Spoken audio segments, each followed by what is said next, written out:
Hello everyone, welcome back to your own channel human canvas official. हमारी CUET PG psychology की journey में हमने बहुत से अपने जो फर्स्ट यूनिट है इंट्रोडक्शन टू साइकोलॉजी, उसके काफ़ी टॉपिक्स हमने कवर किए, जिसमें हमने स्कूल्स ऑफ साइकोलॉजी को कवर किया। उसी में आज हम डिस्कस करने वाले हैं ग्रीक फिलोसोफर्स। साइकोलॉजी में जो साइकोलॉजी के फादर विलियम वुन, उन्होंने साइकोलॉजी को एज ए डिसिप्लिन एस्टेब्लिश किया। लेकिन साइकोलॉजी एक बहुत ही पुराना फील्ड है जो कि फिलोसफी से अलग हुआ, जिसमें ग्रीक फिलोसोफर्स का भी बहुत बड़ा कंट्रीब्यूशन है।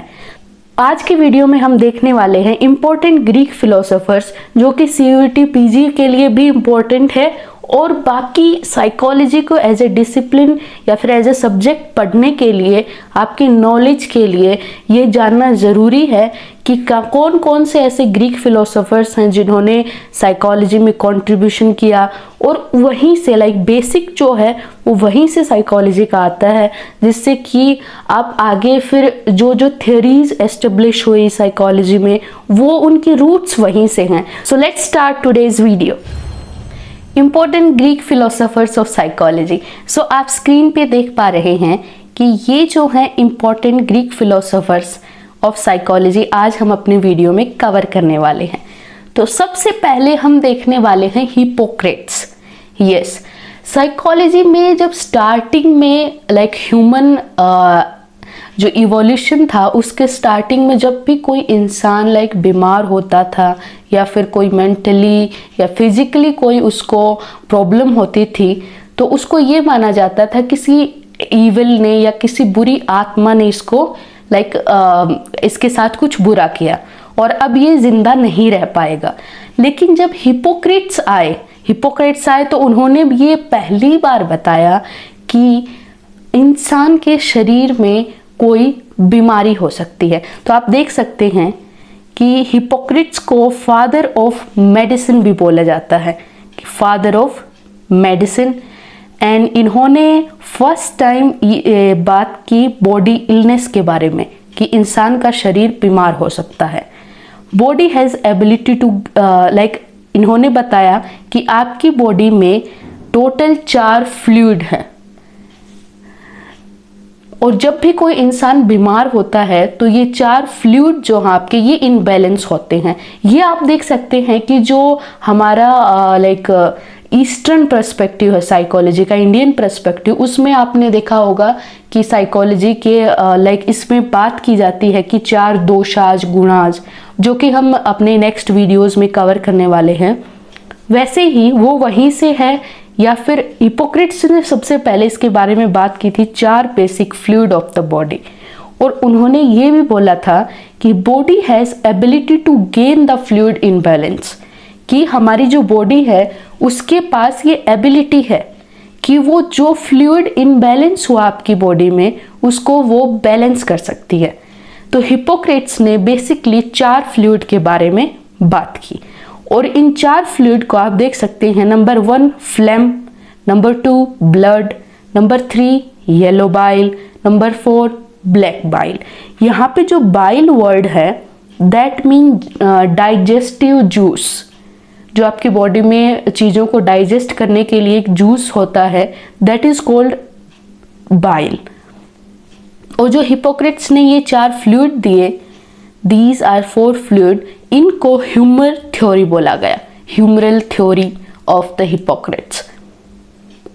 और हिपोक्रेट्स का जो पॉइंट ऑफ व्यू था ड्यूअलिज्म और मोनिज्म को लेकर, वो था ड्यूअलिज्म। आई थिंक आपने पहले के वीडियो जरूर कवर किए होंगे, तो आपको ये जरूर पता होगा कि ड्यूअलिज्म क्या होता है और मोनिज्म क्या होता है।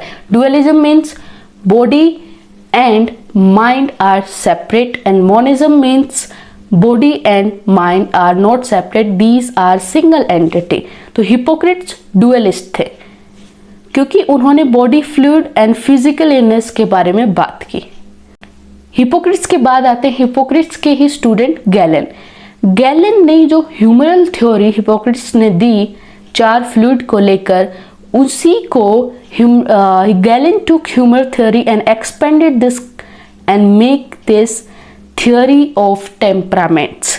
यस, जो थियोरी ऑफ टेम्परामेंट्स है वो हिपोक्रेट्स के स्टूडेंट गैलन ने दी, और जो स्टार्टिंग में ह्यूमरल थ्योरी आई उसी को एक्सपेंड करके गैलन ने इसको थ्योरी ऑफ टेम्परामेंट का नाम दिया, जिसमें कि उन्होंने बताया जो फ्लेम है उसको टेम्परामेंट का नाम दिया फ्लेगमेटिक, कि जो जिस इंसान में फ्लेम ज़्यादा होगा या फ्लेगमेटिक उसका जो फ्लूइड है वो बॉडी के ऊपर हावी होगा तो वो अनइमोशनल होगा, वो इमोशनल नहीं होगा वो person.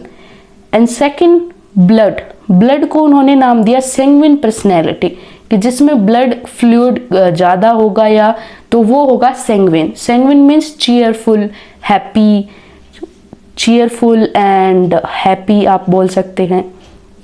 Third yellow bile, that will be choleric, and आपका जो टेम्परामेंट होगा वो होगा लाइक शॉर्ट टेम्पर्ड होगा, गुस्सा ज़्यादा होगा या फिर एक्टिव ज़्यादा होगा। जो लोग जिम करते हैं जिनकी body like active and more healthier. And the fourth is black bile, जिनके शरीर में ब्लैक बाइल होगा वो होगी melancholic personality, that will be sad and जो हमेशा उदास रहते हैं उसको ये हावी बोला गया। वैसे आजकल इस थ्योरी को या थ्योरी ऑफ टेम्परामेंट्स को उतनी लाइक इम्पोर्टेंस नहीं दी जाती, लेकिन जब स्टार्टिंग में डिसिप्लिन शुरू हुआ था उस टाइम पे इन चीज़ों के बारे में बात करना लाइक वो सबसे बड़ी बात थी, क्योंकि अगर उस टाइम पे फोकस नहीं किया हुआ था लाइक फ्लूइड भी हैं या फिर टेम्परामेंट्स भी हैं तो ये चीज़ें बाहर नहीं आ पाती।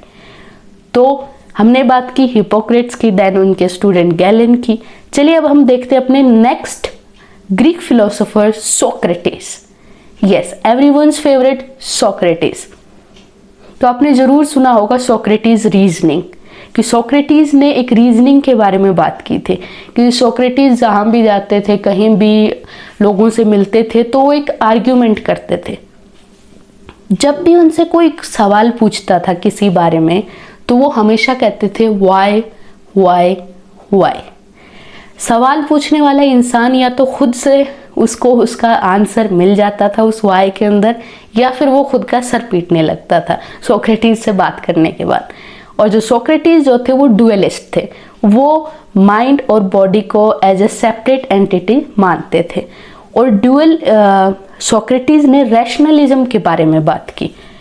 रैशनलिज्म मीन्स वो फैक्ट और जो भी तथ्य हैं उन चीज़ों को ध्यान में रखकर ही लाइक चीज़ों को मानते थे या फैक्ट्स को ही वो एक्सेप्ट करते थे। क्योंकि सोक्रेटिस जो थे वो इनेट नॉलेज में बिलीव करते थे, ना कि empirical knowledge. Empirical knowledge means जो नॉलेज आप चीज़ों को या आसपास की चीज़ों को देखकर या सुनकर महसूस करके जो नॉलेज आप लेते हैं उसको एम्पेरिकल नॉलेज बोलते हैं, जिसमें सोक्रेटिस बिलीव नहीं करते थे। वो मानते थे रैशनलिज्म एंड इनेट नॉलेज। और सोक्रेटिस जो थे वो मोरलिस्टिक थे, उन्होंने मोरल्स की बात की कि या तो इंसान अच्छा हो सकता है या बुरा हो सकता है। और सोक्रेटिस ने इंडक्टिव रीजनिंग पे फोकस किया। इंडक्टिव रीजनिंग, दो तरह की रीजनिंग पे हमने पहले भी बात की है और अपने रिसर्च के टॉपिक्स में हम आगे भी बात करने वाले हैं, inductive reasoning and the deductive reasoning. तो इंडक्टिव रीजनिंग का मतलब है स्पेसिफिक टू जर्नल। मान लीजिए किसी रीजनिंग में पहले आप किसी एक ऑब्जेक्ट पे फोकस करते हैं। मान लीजिए आपने आपके पड़ोसी की बिल्ली कैट को देखा, वो एक म्याऊ की आवाज़ निकालती है, म्याऊ। एंड देन आपने किसी और की बिल्ली को देखा, वो भी म्याऊ करती है। तो आपने एक स्पेसिफिक चीज़ को देखा अलग अलग जगह पे, तो आपने एक मेंटलिटी बनाई या फिर आपने एक स्टेटमेंट बनाई कि सभी बिल्लियाँ यही आवाज़ करती हैं। तो स्पेसिफिक टू जर्नल, एक एक ऑब्जेक्ट से सब ऑब्जेक्ट्स को अप्लाई कर देना, दैट इज इंडक्टिव रीजनिंग। और सोक्रेटिस इंडक्टिव रीजनिंग में ही बिलीव करते थे। Then Socrates talks about eudaimonia, that is long term happiness. वो मानते थे कि इंसान जो है वो कैपेबल है लॉन्ग टर्म हैप्पीनेस को अचीव करने के लिए। और सोक्रेटिस ने कभी कोई किताब या स्टेटमेंट या कुछ अपने हाथ से नहीं लिखा। वो सोफिस्ट थे, कुछ भी नहीं लिखा, उन्होंने सब बोलकर बताया। और अंत में उनका एक बहुत अच्छा कोट आप यहाँ पे देख सकते हैं, one of my favorite quote and the Socrates quote, the unexamined life is not worth living. अगर आप खुद की लाइफ को एग्जामिन्ड नहीं कर रहे कि मैं पैसा व्यवहार करना हूँ या मैं अब तक कहाँ हूँ, तो that life is not of worth living. That is Socrates. और अंत में सोक्रेटिस को इतना उनके जहाँ पे वो रहते थे सरकार से, या उस टाइम पे उनकी जो रूलर पार्टीज़ थी या जो भी सोक्रेटिस के टाइम पे, उन्होंने बोला कि आप यहाँ नहीं रह सकते, क्योंकि उस टाइम पे रिलीजन एकदम हावी था. और सोक्रेटिस की बातें सुनकर लोग रिलीजन और इन सब में कंफ्यूज हो गए थे. लोग धार्मिक चीज़ों पे बिलीव करना छोड़ रहे थे. तो फिर सोक्रेटिस को बोला गया कि आप यहाँ नहीं रह सकते, आप यहाँ से चले जाइए या फिर आप खुद सुसाइड कर लीजिए. तो सोक्रेटिस ने अंत में पॉइजन खुद से पी लिया और वो चले गए.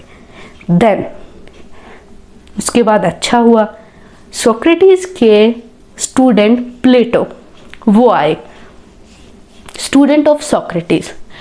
आप याद रखिए कि सोक्रेटिस ने कभी कुछ लिखा नहीं, ना ही कोई किताब लिखी. उनके स्टूडेंट प्लूटो ने उनकी जो रीडिंग्स थी या उनसे जो चीज़ें सीखी, फॉलो की, वो उन्होंने लिखी. और प्लूटो ने कुछ अलग से ऐसा कुछ नहीं किया, सिर्फ जो सोक्रेटिस की चीज़ें थी उन्हीं को उन्होंने लिखा. वो भी ड्यूअलिस्ट थे, इनेट नॉलेज में बिलीव करते थे, इंडक्टिव रीजनिंग को मानते थे एंड रैशनलिज्म में बिलीव करते थे.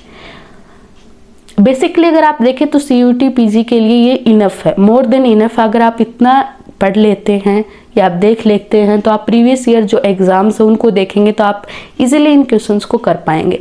और ये हम इसीलिए कर रहे हैं ताकि हमारे जो आगे वेस्टर्न साइकोलॉजिस्ट हैं जिन पे हम बात करने वाले हैं, जिन पे क्वेश्चंस आपको ज़रूर देखने को मिलते हैं, वो यहीं से उनका बेस तैयार होता है. अगर आप ये नहीं करेंगे या ये नहीं समझ पाएंगे तो आप उनको नहीं समझ पाएंगे. तो अगर करना ही है, पढ़ना ही है, तो एकदम कंप्लीट ही पढ़ लीजिए. देन पहले आए हिपोक्रेट्स जो कि अलग थे. देन आए सोक्रेटिस. सोक्रेटिस के स्टूडेंट प्लेटो एंड प्लेटो के स्टूडेंट एरिस्टोटल. एरिस्टोटल ने प्लेटो को फॉलो नहीं किया. जिस तरह से सोक्रेटिस को प्लेटो ने पूरी तरह से फॉलो किया, एरिस्टोटल ने नहीं किया.